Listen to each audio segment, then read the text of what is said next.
let's help people get into this Yes. and let Yes. them see different avenues. Let them see if you do it without education, this is only probably as far as you could go. Here we are, years later. Hi there. So my name is Jonathan Shaw, and I am by trade a record producer. So that's what I enjoy doing, and I call that my professional artistic practice. It's what I aim to be in the industry and what I'd like to do in the long run, and just my passion and enjoyment. And firstly, thank you to LIMUSICO for inviting me just to talk about what I do and tell you just about how the industry works and the kind of research that I've done to find out more about this industry that we're in. So my background as an educator is that many, many years ago, I got interested in understanding how the industry works, how the music industry works. And I often found myself, especially with clients, asking them how do they want to work, what is right and what is fair and what should we get out of this. And that's where the passion got sparked. And I was encouraged to go do a BCom by my parents. And I then started applying this BCom to everything that, how does this work in the industry? What does this apply to? How would this be applicable to the industry? And so I started applying everything I was learning in the degree to the music industry, and eventually ended up doing a lot of essays and notes and doing some basic workshops to begin with. And as I interacted with people, I often found that they had many questions, some of them that I couldn't even answer. And eventually somebody would ask me a question and I would be confused and not sure. I'd be saying, oh, I'm not sure how that works. And that would stick with me. So I would continually try and understand how the industry works with their questions. So I'd go and do research and figure out the answer. And sometimes it wasn't so easy. I didn't have people who knew the answers. And back in when I started this, there wasn't a lot of music business education that was happening. It wasn't something that was featuring regularly in different courses and workshops and so on. And so I approached Wits University to set up a short course in music business. And it was on the record company side, so everything to do with releasing records, and that's what I was interested in. So that's where I started. And that course was quite well received. It was called Management and Marketing for the Music Industry, and it was one of the first university courses in South Africa to look at the business academically. And I had many people from all different walks of life coming to attend that course, from new musicians to middle career managers to record company owners to government officials.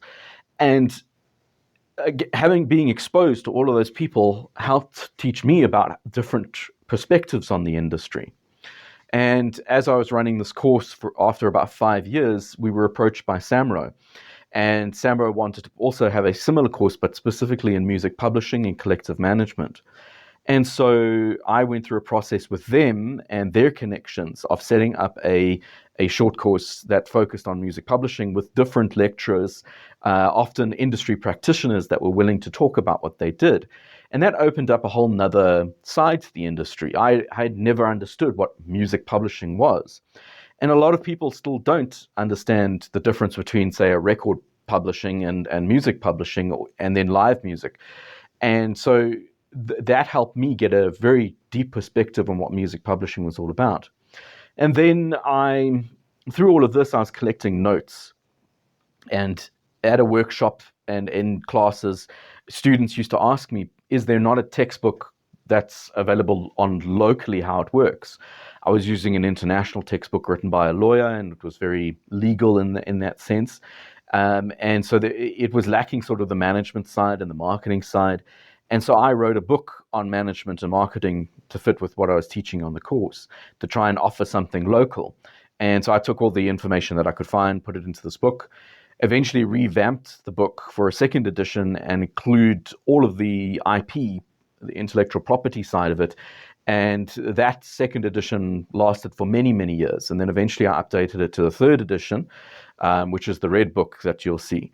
And that was published in 2017. And now I'm sitting in 2022, and we're on the brink of some new copyright laws coming into play. I'll need to look at revamping the book again, but it's always a continuous process. And through doing this, I was also then approached by government to set up and conduct research for the music industry in Gauteng. And I did a strategic framework for them.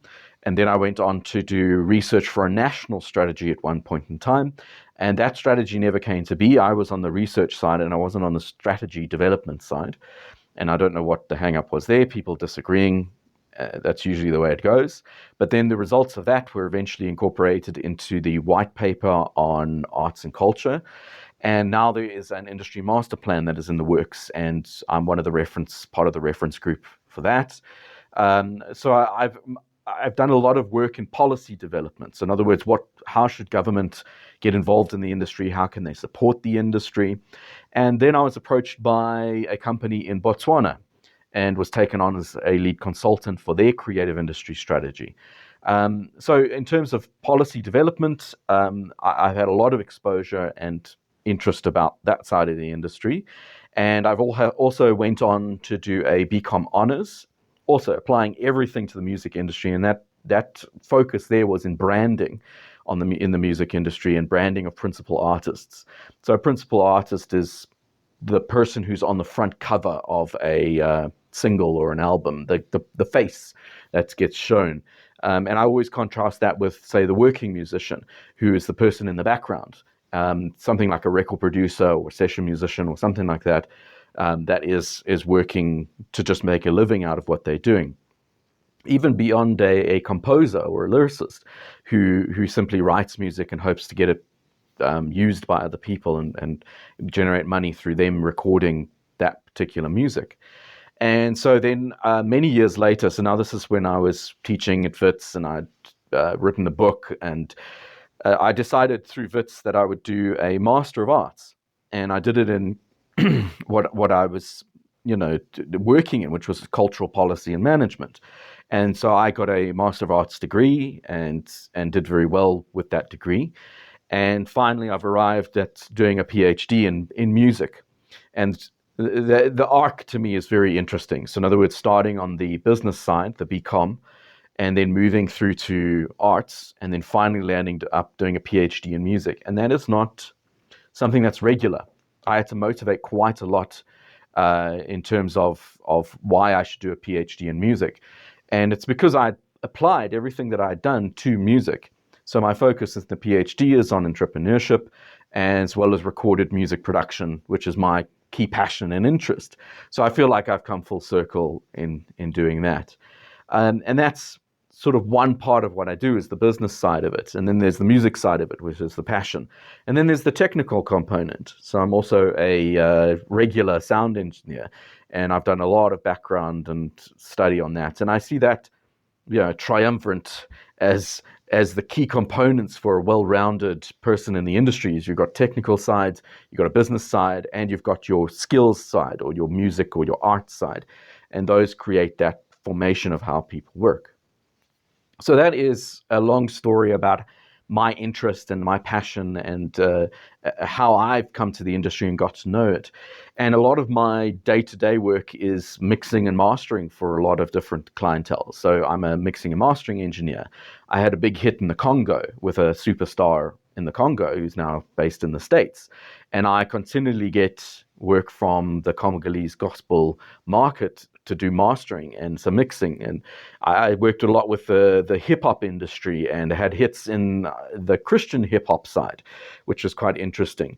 And so I landed up doing a whole lot of hip-hop production, a few beats here and there, and then also working with individual artists, creating music for them that they record and put out. And I assist them through that entire value chain of creating the song, packaging it, trying to put it into market. But it's often not that easy to release a song. I wanted to have a hit song by the time I was 30. It only happened by the time I was 40.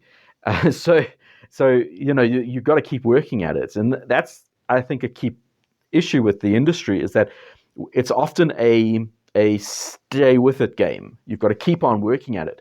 But to get paid and stay with it is another story. So you've got to find ways of staying in the industry doing what you're doing, whether it's, like I said, arts management or policy development or education or some sort of related service or product that you have in the industry to keep you there while you continually develop your passion. And it takes years and years and years to get to that stage where you can say, I'm a real professional and I've done, some real work. And the number one hit I had was in the rock music industry. And so it's just a really weird combination of how different sort of successes work out, and people often think it needs to be in pop. And, in South Africa, pop music is actually not the biggest genre.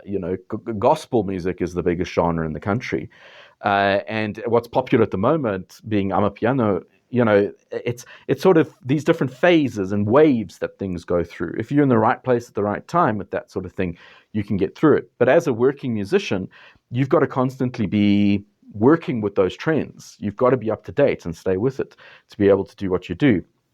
And so my interest lies in how to navigate that business component with the artistic component. And I'm very interested in how the two fit together and how they work together.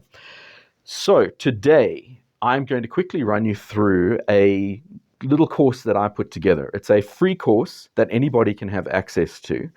And it's based on your South African Qualifications Association framework, dealing with the studies in the music industry. So it fulfills one of those standards that's required in the industry, and it's free information, and I include a lot of videos, and I also kind of keep it as a bit of a journal. So if I find something new or an interesting video that I think is really relevant, I try and include it in this little certification course. Now, we've come into such an age where I believe education is somewhat free. All right, so the access to information is anybody can access it. The thing about university or colleges or schools and all of that is how they organize that information and present it to one to be able to absorb.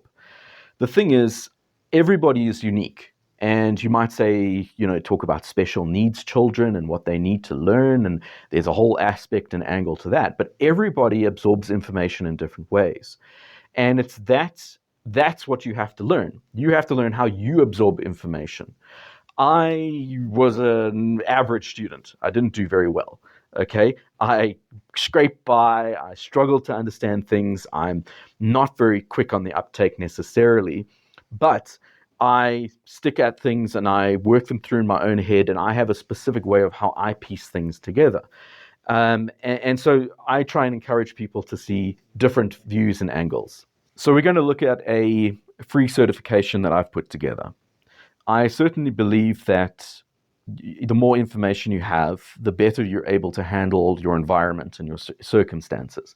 So when you feel as though there's nothing you can do or you don't have the resources to do something, you must treat it as a problem or an opportunity. It's a way of figuring it out. And that's what typically, developing your brain through education helps with, is that you're able to solve these kinds of problems and create solutions that you wouldn't have seen before. Somebody will treat things in a different way, and you'll suddenly see, well, how did they do that? How did they figure that one out when I didn't? And that's why I would encourage somebody to try and at least get a certification. So I was talking about earlier about the different ways that knowledge is structured, so you can go through and go into school. But if you didn't have the opportunity to go to school, you can still access the information. And it's how you discipline yourself to be able to work through that information, understand that information. That's the key difference. So while all the solutions are available and all the knowledge is out there, it really comes down to, in my opinion, examination at the end of the day. If you are able to take the exam and pass it sufficiently, then you should be of a certain level that you can prove your worth and what you know to somebody else. That's, to me, where the key really lies. And that's why people need to have structure to be able to get into those spaces. So I set up this free certification course. Let's have a look So my company is called Ibilion, and it deals with all the business aspects that I do. Whereas if you're interested in the record production side, I just go by the name of a producer being Jonathan G. Shaw. So this is the certification, and this is the book, if you can see it on the screen here. I might pull out a hard copy just now. And this is about, I say here, about 3 hours or half a day of self-study if you're going to do it. And if you'd like the certification, I've tried to build in a bit of a cost, because that is really where the value lies. Now, the thing is that people see free things and they think that it's not valuable. And that's where the difference lies. If you can understand how to evaluate information, you can say this is valuable to me and this is the reason why. And that is ultimately what you get taught in university, and how to respond to new information. So it goes through introductory concepts about the music industry, and I've tried to make it as established as I can. And you don't have to write the exam, but I always encourage it. So let's take a look at the course and the content that I offer. So here's lesson 1, and I look at the sectors of the music industry. So here is the first component of what the industry is. I really don't like this word industry because it doesn't really speak to how the industry is. It's really about the different sectors within that industry.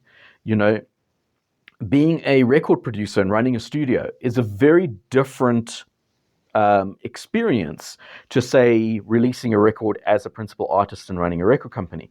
I might be in the same supply chain to some extent, but the way I run the business is very different to how sometimes the music industry is described. So there's really 3 components to the industry. You might recognize these from what I said earlier. The first is the recorded music sector, and that has everything to do with creating a record and trying to get people to listen to it. These days, it's all on Spotify and Apple Music and Deezer and, all of these different platforms and online stores where people receive the music. And it's a big challenge now to break through the clutter. There's so much music out there. How do you get noticed? That is the key component of that.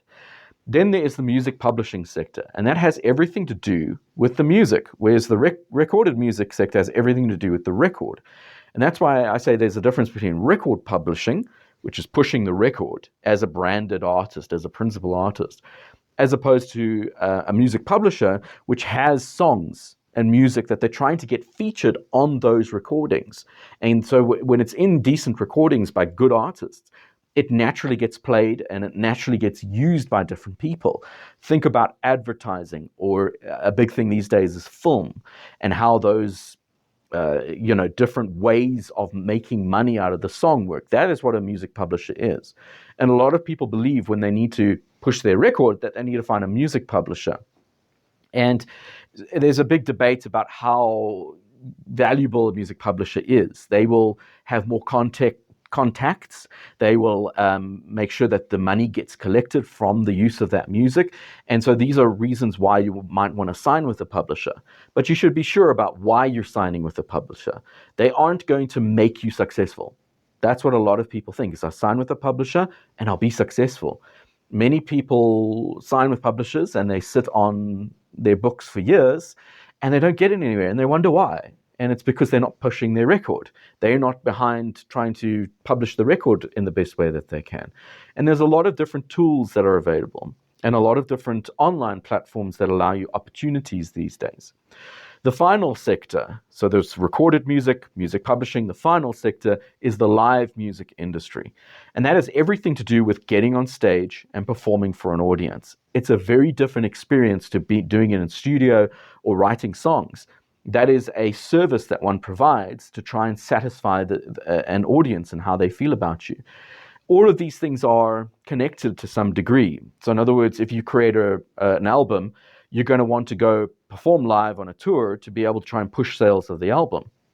Now, with COVID, we find that the pandemic disrupted that entire chain. It basically took away the live music industry, and to this day, we're still struggling to get to revive it. So who knows what's going to happen in a year or two from now. But I imagine there'll be a boom. So in other words, people will want to go to concerts because they've been starved of that experience, and you'll see there's a massive boom. And also, prior to the pandemic hitting, live music made more money than the recorded music industry. But now with streaming, through all of us sitting at home, suddenly that side has opened up. Although it still doesn't generate enough money for your average artist to get a return on their investment. That is the key problem with the industry at the moment.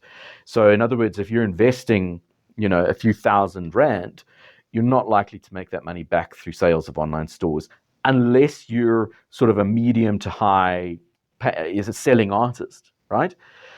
And so the live music sector has a long way to go, and it's connected through the music that it plays on stage. And that music typically gets licensed by the music publishing sector, and that's how money is generated there. So those are the different sectors and how they work. So I encourage you to go and read through this information and watch some of the videos that I've put up. So how many sectors are there in the industry? Three main sectors. There might be other offshoots industries such as, graphic design, photography, the film's music sector if you're composing for film. There could be the broadcasting sector. All of those make up different elements of how the industries interact with each other. So what is the music industry supply chain? Well, it's really got to do with creators and who's creating what content and how that content then gets enabled to land up in a place where it can be exposed to the public. And we call that an enabler segment, really just the people that take the art, package it, and push it out to somebody who might use it. Think of it being a songwriter who composes and gets signed by a music publisher. The music publisher then tries to get it into a record, which lands up on radio stations to get played. And then the final component there is what we would call the facilitators. It's the people that smooth the relationships between all of those. You're going to have people that collect the royalties from those broadcasters and pay it then to the music publishers and the songwriters. And that's what we would call the music publishing supply chain. And there's similar chains for recorded music as well as live music. So it's also important to understand roles in the music industries. When I talk about a songwriter, I don't mean a performer on stage. I mean the person who's writing the songs. And a lot of times people will refer to artists, these artists, and they're not really clear about who does what. And that is also a very important thing to understand about the industry. The next thing in lesson 2 is primarily copyright. So we look at intellectual property within the industry. And copyright is, by law, a way of allowing you to make money through the things that you make up in your mind. And we typically think of compositions or songwriting, but also the literary work, the written work that goes along with that is the lyrics, and those two form the foundation of a song. And then other things that are protected are our recorded music. And then there's things like neighboring rights. In South Africa, neighboring rights we would consider performers' rights. Those rights are when somebody gets up on stage and performs. They have a right to how they're captured. Right now, I am a performer and I am performing for a video, and I am giving permission for the use of this video to be used in a certain way. And so those are performers' rights, and these all interact. And of course, there's video rights and broadcasting rights, and all of these are ways of protecting the content and incentivizing people to make money out of all of this content, right? And it's how strong those laws that they protect the creators and they protect those enablers of those different works to be able to make money at the end of the day. So there's general categories of rights that you have through all of these different types of copyrights that I've spoken about. So a type or category of copyright would be musical works, literary works, sound recordings that we've spoken about, and as I said, neighboring rights being performance rights. The general characteristics of what you get when you own one of these rights is a performing right or some sort of exhibition right, a display right. In some ways, you're communicating this to the public, and the public is an important component. If you do this in private, it often doesn't get charged for. The moment it becomes public in one way or another, then it's charged for. Then there's reproduction or copying rights, and that's usually what we think about in terms of a copyright. So a reproduction right is taking a, say, digital copy and creating another digital copy that's very, very similar or almost identical if you're copying and pasting it, right? And so that's the key component of what we think of when we think of copyright. And then publishing rights is the right to make it available to the public. In our South African law, we think of publishing rights really being about making copies to meet the demands of the public. With digital content, that really holds no meaning, because the moment you have digital content, there's infinite amount of copies to be available to the public. So we could start to talk about things like aggregation. And aggregation is really about somebody gathering content and then putting it in all the stores. And that's a type of publishing right to some degree. And then finally, adaptation rights, the rights to change the work. Also very, very important. People think that they can take a chorus or a verse or something and put it into their own song.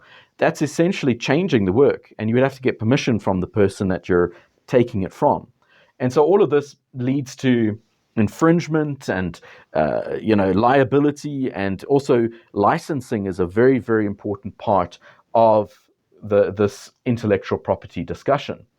So let's move on to the next section. As you can see, I've got lots and lots of videos that you could explore. Okay, and if you go through these questions, you're welcome to pop us a message and get our input if you review the questions. So the third one is also very important: contracts in the music industry. So the main thing here is to understand what a valid agreement is and when this agreement comes about. Agreements are made every day, and it just depends whether they are social engagements, which may not hold any legal weight, or there's actually a contract in place, which is a legal obligation that one has. And so we need to understand how a valid contract comes about. So especially when you're creating content, if you're a performer going into the studio or a record producer that's putting together arrangements for an artist that you might be working with, all of this has legal weight behind it. And how you talk about that creative process and the agreements that you make is very, very important.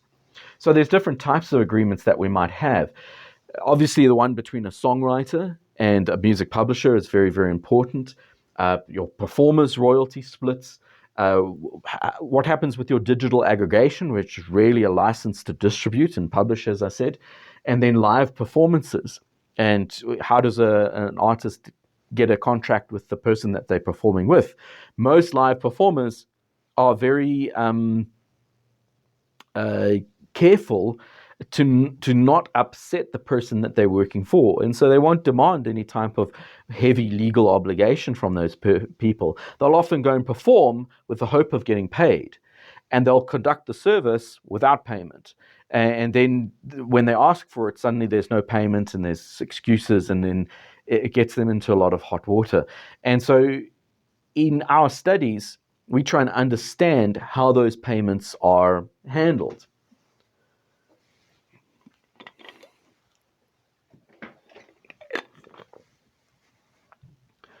And there are many, many different types of agreements that one would have in the music industry. So let's move on to our next section.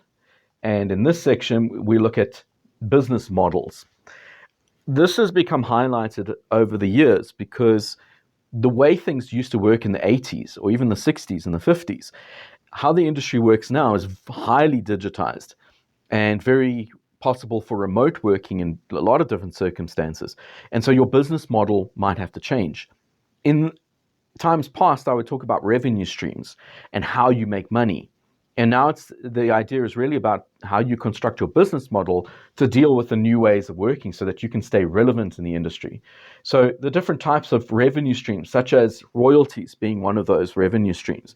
And you receive royalties from the use of your performance in a particular copyright work or the use of that copyright work. And the type of royalty that you might collect is quite important.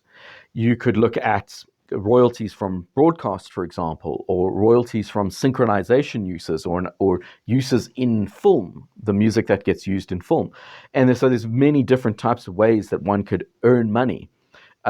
We spoke about services in the past and how one can make money from driving a service.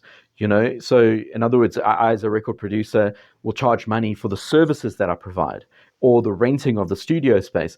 All of these ideas become key ways of how do you understand what it is you're selling, what is a fair price for what it is, and what sort of terms go along with that.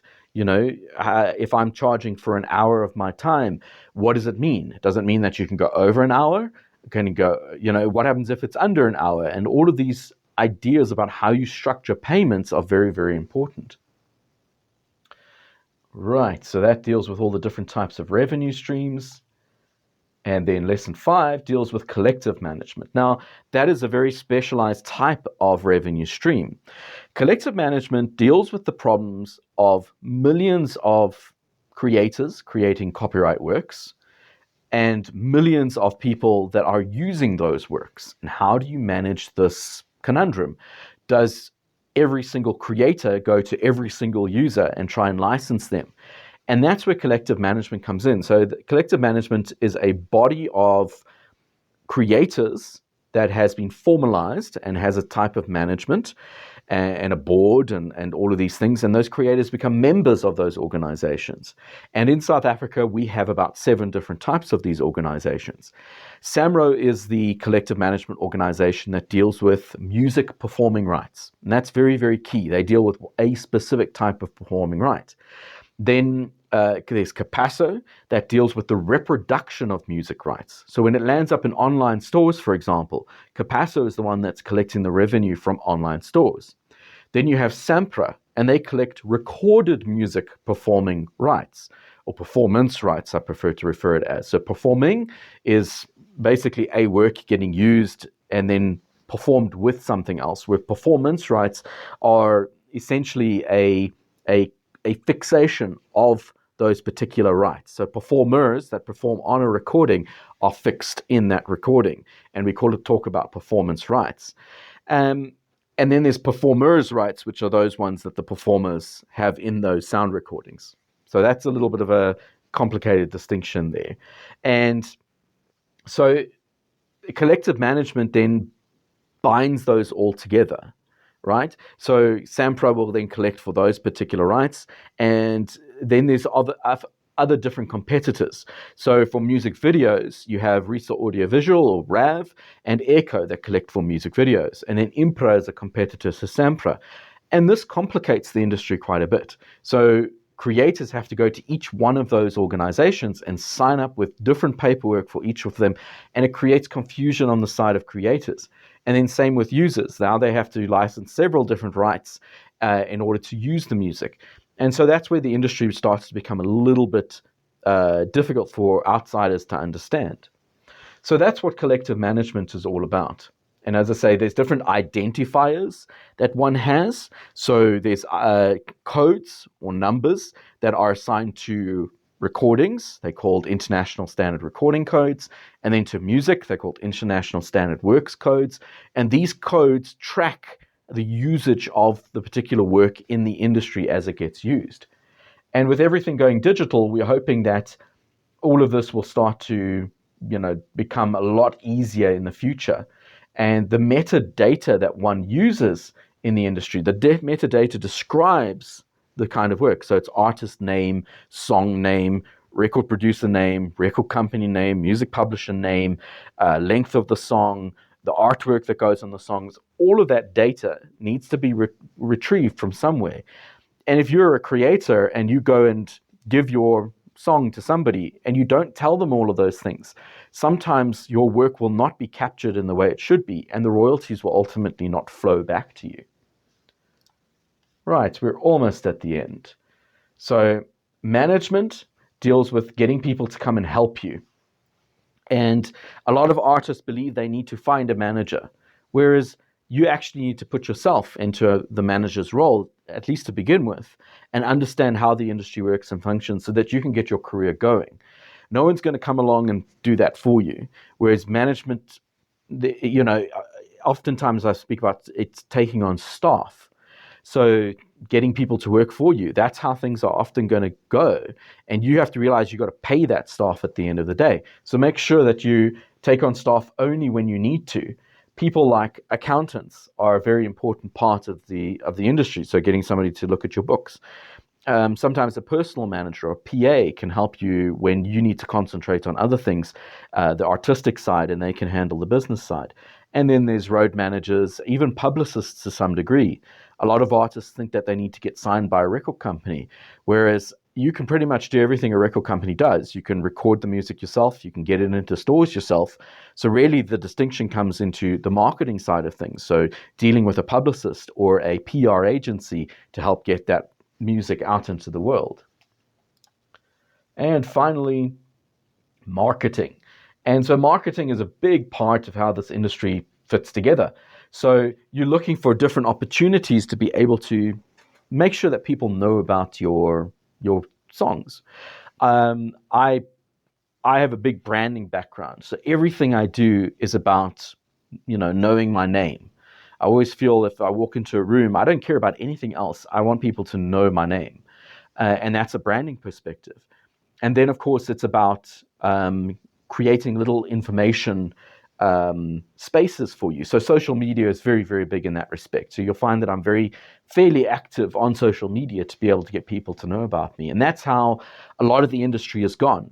We're seeing a lot more live streaming happening these days. We're seeing the rise of TikTok and the fact that a lot of hits are now made through TikTok. Just globally, if you can get a trend and a viral hit, you're doing very, very well. And so also correct placements. If you can get your music into the right hands and get the right ears to listen to that music, you're doing very well. So film placement is a big thing nowadays. TV series placement. If you can get your music into a series, that gets other people hearing it in a particular context that allows them to access your music. We've just had a hit from the 80s come back because it was in a TV series. So all of these things are different marketing ideas about how to get your music into the world, and it never ends. And the budget can be staggering. I always say to people that however much you spend on your music, and if it's zero that you're spending on your music, then when it comes to marketing, you should be doing at least 2/3 of that spend in marketing. So if you're going to spend zero, you're going to get zero, right? So whereas if you're going to spend on creating a really good product at the end of the day, you should double that when you go and spend it on your marketing, ideally. So if you're spending 10 grand on recording one song, you should spend 20 grand just on marketing. And that will at least get you some sort of audience. But it doesn't matter unless you package it right. So you've got to have a really solid foundation of the metadata that you're pushing out. You've got to think about your album covers. You've got to think about your release dates. All of those things matter, and you need to then do them over and over and over again. So in other words, if you can get 7 singles out and they're all really, really good and you're showing that you've got a good product, that's when people will start to follow you and they'll become interested in you and something to believe in. And if they believe in you, you've suddenly made it. And it's because it doesn't matter if you can get 10,000 people around the world liking your music as opposed to 10,000 people in one country or even in one area or location. That's when you've made a difference. And you build that audience, and you understand why that audience is so significant to be able to build on. And that brings me pretty much to the close of my little certification and course. And if you want to get the certificate, you're welcome. So, as I said, my key thing would be that you should show that you understand that knowledge. And in that way, you can deal with the environment and the different challenges that life throws at you and your career throws at you. And so I hope that, even me trying to just unpack it in this session is quite a challenge. And if you have any questions, I would love to hear from you. And again, a lot of thanks to LIMUSICO and their conference and all the sponsors that were involved. And thank you for having me here to be able to chat about what I am interested in. Thank you so much. So just a question with everything that you've mentioned, right? And we know the climate in the South African music industry. We know how it happens. A guy does a hit track in his bedroom, and then it now blows up, And years later, we find out that they were either robbed of the this, of the that, and that did not happen. And that's probably 90% of the South African Very music true. problem. Yeah. So, what would you be your solution? I understand that they could go on and study this, but also we're looking at literacy rates in South Africa, access to information, For and, and, sure, and for things like sure. that. What would be your preventative measure in that instance? It's a very good question because, you know, if say you get a hit and you blow up, you know, virally, and suddenly, you know, we've seen a lot of that in the industry, and it's very true what you say. You know, whose problem is it that the artist was not protected? In my opinion, those things should be automated to some extent. In other words, there shouldn't be room for somebody to be taken advantage of, or miss out on things. And, and that's a very, very difficult thing that I say, because, you know, it should be the responsibility of the artist, and it should be a responsibility of their management. But at the moment, there's not much protection that is offered. And my feeling is that we need to develop a system that allows those things to be taken care of automatically. But that system is not going to develop on its own. Definitely, if you rely on government to try and put something of that in place, it becomes a cumbersome task and very opinionated. Everybody in the industry is going to have a different idea. In other words, you're going to get people that say, no, there should be freedom to contract. That's a big element of this. And you know, you want to be able to make deals and to get the best out of them. And so, again, sharing this information. I mean, I've done hundreds and hundreds of music business workshops around the country, and the sense of it is that people still have this old idea of how the industry works. They have this glamour idea that when you blow up, you're going to make a lot of money. In South Africa, it's seen as a way out. So, in other words, of your circumstances, you're hoping you're going to get big, and that's going to be your way out. And as we've seen, there's been a lot of the advantage being taken when people do blow up. Suddenly, people pop out of the woodwork and offer you deals, and how do you know what to deal with? Even approaching a lawyer or a consultant like myself, I unfortunately offer this information free in this circumstance, but it's often not the glamour side of the industry. Nobody wants to know about the business side of things. It creates a bit of a problem. And so where does the balance lie? You know, and if you're watching this, I think, you know, there will be a generation where the ideas of the industry are far more ingrained. You know, there's been more than a decade now where a lot of courses exist that allow you to study this type of thing. And I do believe it should be forced on new musicians. Somebody was saying in a conference many, many years ago that every musician should be licensed. In other words, have a permit to operate as a musician. The problem is that our life and death situation in this industry, unlike medical or engineering or anything like that, doesn't hold a real human risk. In other words, something collapsing on someone or a doctor doing malpractice or something like that. Those dangers don't exist until the end, until that artist has no money and they're struggling to survive, and all they had was their skill at the end of the day. And to me, that's where the injustice lies. And as an industry, we should advocate that is where things land up. And that's the human injustice in this circumstance. And because of that, there should be a Status of the Artist Act or something along those lines, which enable automatic protection for certain artists. Then it comes down to the who did what situation. In other words, you'll find that people give of their time, they create things with no agreement in the background. And it's only when it's a hit do they suddenly come out and say, oh, but I was involved with that. We've seen that with many times. And then, of course, it comes down to understanding who did what, who owns what. And in South Africa, there's a lot of traditional works that are reworked over and over again. And those don't generally bring in a lot of money. So to me, finding some way to automatically track this sort of situation, maybe through an app or something like that, and hopefully there's a digital solution that can come through of all of this. But, you know, as you said, with the literacy rates being what they are, there's often little protection. And I feel it takes trying to get the majority to understand how things work, and the fact that the loopholes are closed to some degree. That's where we should focus.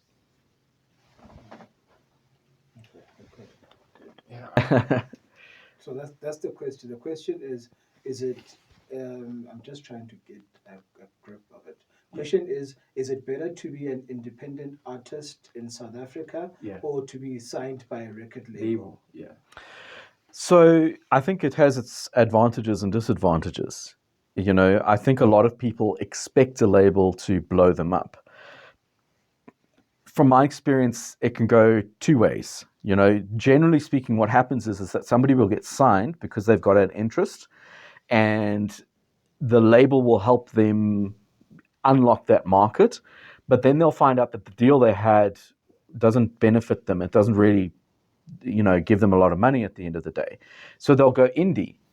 And being indie will make them the same amount of money as they did with the label. And so the question is how do you manage that? You know, and I think it's important that you realize that making recordings is one means to an end. And if you focus on that, it's probably not going to do much for you. Whereas if you realize that there's different business models and revenue streams, as we spoke about. So if you're wanting someone, because often you'll get signed to a label to push your records, but you'll find that they offer you gigs.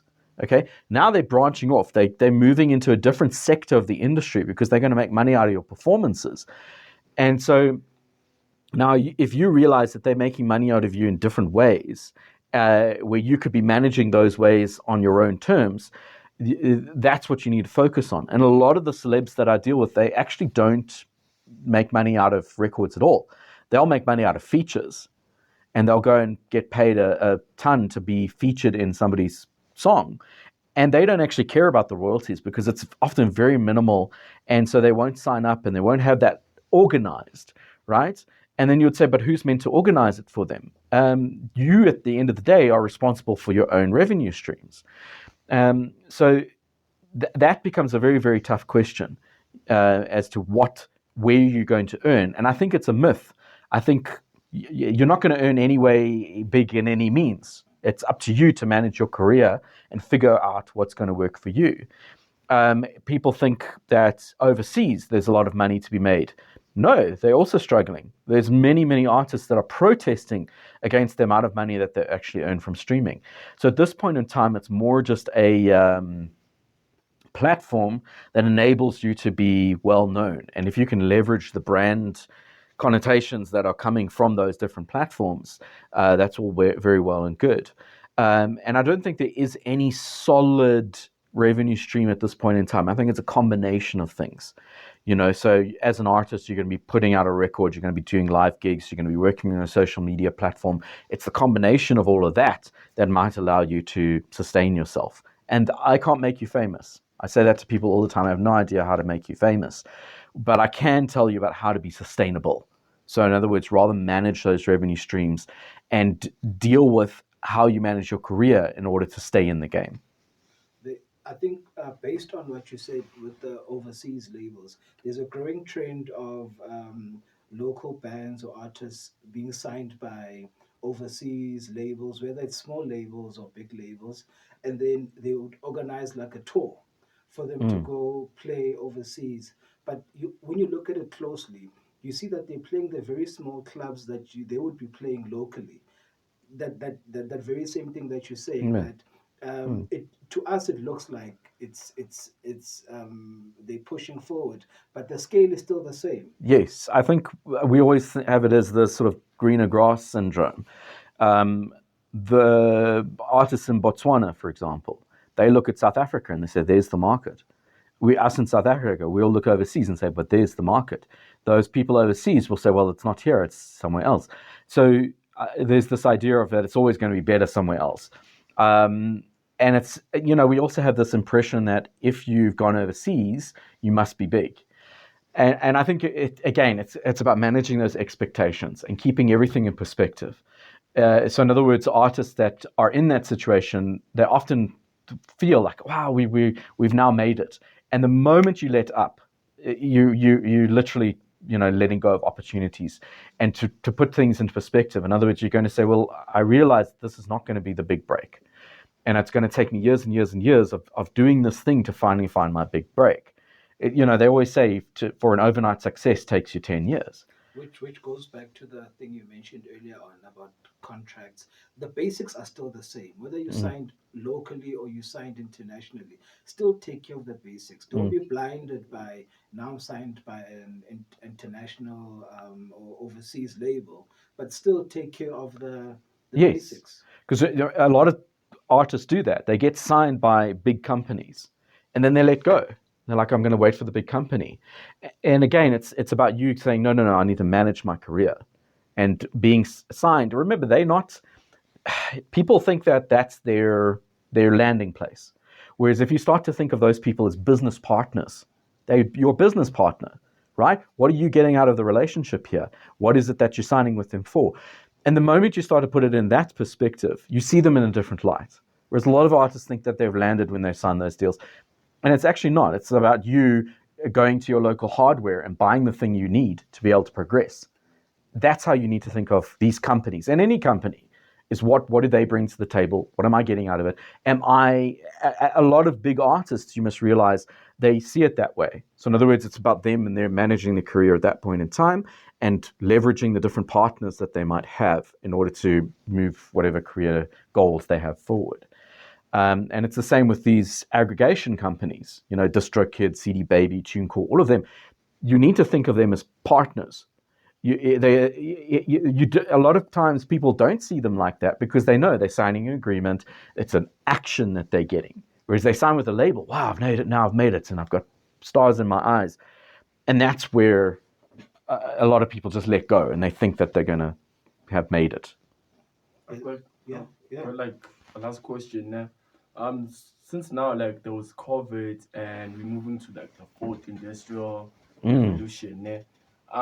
Most of like, cause I actually look like emerging musicians, most of them say like you can get money from gigging, you know, and for me as someone who's more in like content creation, I'm more digital, so I wanted to understand, is it true that still the olden times of how artists can make money is through gigging, like going through gigs or live performances, or is it gradually changing to digital now spaces where you can post your things on like TikTok, or like people using your audio on TikTok, or using your audio for maybe campaigning something?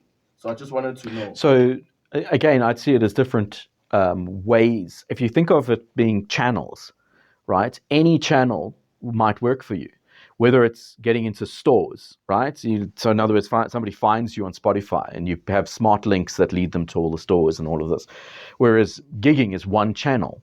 And then you ask yourself, what is the environment of that one channel? And at the moment, before the pandemic, right, live music was the way to go. If you weren't a performing musician, you weren't going to get anywhere. It's the same situation now, I think. But it's forced us to have to use those other means, those social media means, to be able to grow that side.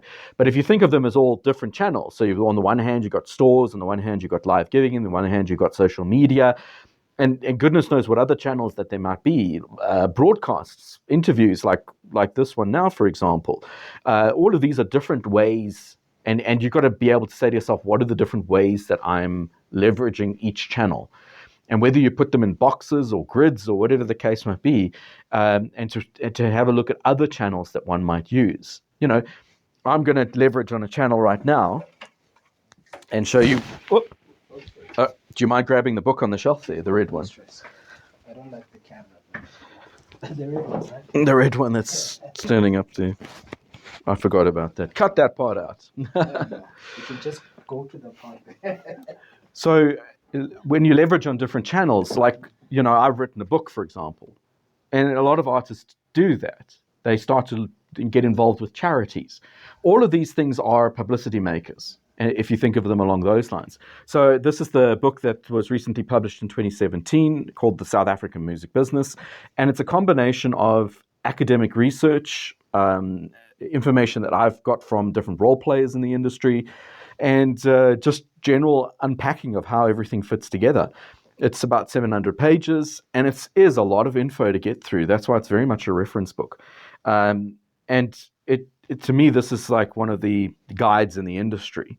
And I would start to think about how different channels I could do this. So putting up the little course, for example, that is an extension of this. And I do believe that with the metaverse coming, there'll be probably an online interactive experience of this knowledge eventually. And so we hope that, using different channels like that will allow you to get more customers, basically. If an artist starts thinking about their audience as customers, who's your actual customer? It's actually the business partners that you're involved in. It's those customers. Whereas the ultimate public is not really your customer, but you're sort of fulfilling a need to that audience. So understanding, like getting, I suppose, a reality check on how these things fit together is important. And given your understanding, just in closing, of the industry and what's been happening and where we are, what's your advice? You kind of know the climate and where the South African industry is, or what would be your advice or your real opinion on what should happen or what is happening, anything like that? So at the moment, the way that the music industry is seen, I think it's very misunderstood at a lot of different levels, right? Again, even what I've spoken about is quite difficult for people to reconcile in their own mind and put it together in a certain way. But what I think at the moment, what needs to happen is there needs to be far more protection for creators. Outside of copyright, social security, all of those things need to be finally taken care of. I believe that there needs to be a business structure, although it's not really about business, because there should be a non-profit business structure. I know that sounds very strange, but there should be a non-profit structure for artists to manage their business interests. And to me, that's probably one of the greatest realizations about how people operate, is they're often operating to live. I want to just live. Whether I make a lot of profit on one hand is a different story, but I'd like to at least have a business structure that protects me in my art making, at least to begin with. And if that can be realized, then I feel that the industry would benefit a lot, because if your creators are taken care of, the entire structure of the industry will work itself out. So that's the key thing. And I think also at the moment, I think creators are very frustrated. Everybody's trying to get ahead, and it's a very difficult industry to be in. You sacrifice a lot to be doing these things. And at the same time, if you don't make those sacrifices, we won't have an industry at the end of the day. And so those are the things that I think need to happen in order for the industry to finally grow. And also, another big point is that we've got a very diverse and multicultural industry, and that is something that differs from other markets in the world. In the States, you might talk about the country market or the rock market or the hip hop market, those sort of different things. In South Africa, we've got, 12 official languages now? Imagine having 24 different multiple markets to be in. So that's a lot to manage. And I think people often approach their music making in the sense that everybody's going to like it. And the truth of it is that we actually have different silos and different ways of working. And the moment that you as a professional realize that you're working in a multi-diverse state, things start to click a little bit more. And I think that's a legacy issue that we're speaking about, or that I'm highlighting in some ways. So the Rainbow Nation. So we've got to deal with all those rainbows that and colors of different industries that are working even over and above those broad categories that I speak about. So the diversity of the industry is it a problem? No, it can't be a problem. It's something that's very well needed. Is it a challenge? Yes. In other words, you're speaking to a very small market in terms of a business sense. And I think South Africa as a whole suffers from that consequence, is that we're all in different circumstances and different placements and us versus them situations and othering situations. And that's a very hard conversation to have. And I think that's probably the most controversial that I'm going to try and get here. But I think if we are able to tackle that situation and far more openly, I think we'll find that the industry will be a lot better for it. That's a question, I suppose. Yeah, that's good. Thank you so much.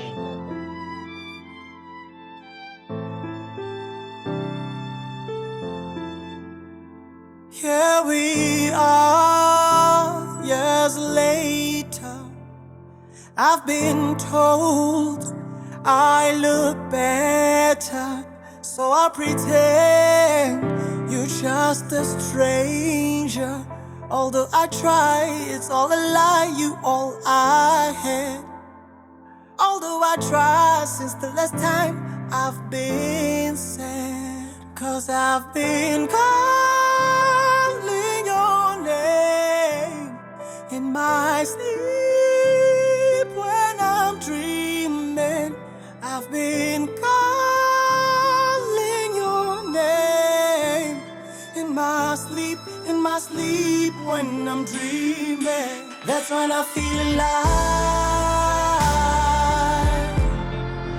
when I become